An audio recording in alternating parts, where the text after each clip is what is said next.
Remal ঝড় আসার পূর্বে এটা 25 তারিখ। তা পশ্চিম দিকের আকাশটা এত সুন্দর লাগছে, এই মুহূর্তগুলো আমি তুলেছিলাম। তো এটা হচ্ছে পূর্ব দিকের আকাশ, এটা সন্ধ্যার আগের মুহূর্ত। আর এটা পশ্চিম দিকের, দেখুন কত সুন্দর দৃশ্য।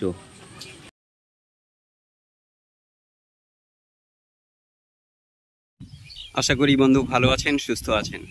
তো আমি দাঁড়িয়ে আছি এই যে আমাদের এখানে যে প্ল্যাটফর্ম, সেই প্ল্যাটফর্মের উপরে দাঁড়িয়ে আছি। এখন বাজে 9:45। তো আমরা সবাই জানি যে যে রিমাল বলে যে একটা ঝড় আসছে বা হচ্ছে।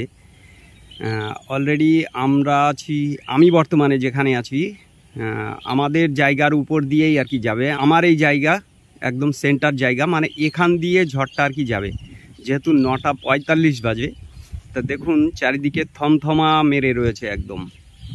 তা এর আগেও কিন্তু আমাদের এই জায়গা দিয়েই গেছে আমফান ঝড় গেছে। যা ওই যে সামনের যে গাছগুলো দেখা যাচ্ছে, সেই গাছগুলোর পাতা একদম ছিল না, তার চিহ্ন এখনও রয়েছে। দেখেন ওই যে মাথার দিকে যে অল্প পাতা রয়েছে আর নিচের দিকে শুধু ডাল রয়েছে। তা এই সমস্ত জায়গা পুরো একদম পাতা ছিঁড়ে চলে গিয়েছিল, মানে একটা পাতাও ছিল না। তা সেই রকমই আর একটা তাণ্ডব হয়তো দেখতে চলেছি।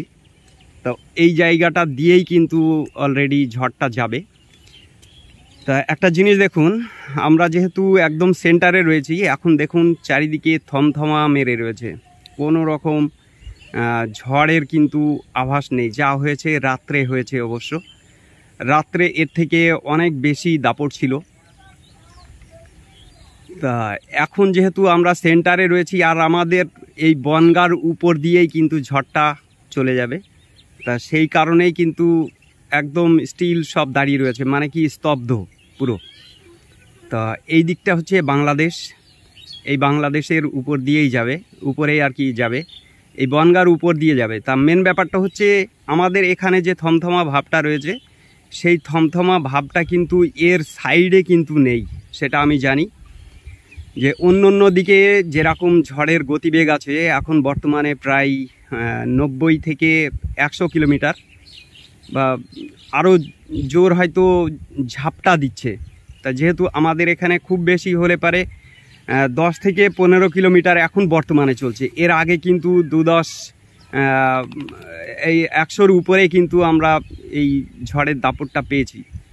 তা যেহেতু আমাদের উপর দিয়েই এই ঝড়টা বয়ে যাবে, তা সেই কারণে কিন্তু এখন স্টিল বা স্তব্ধ, যেহেতু এটা কেন্দ্রবিন্দু একদম।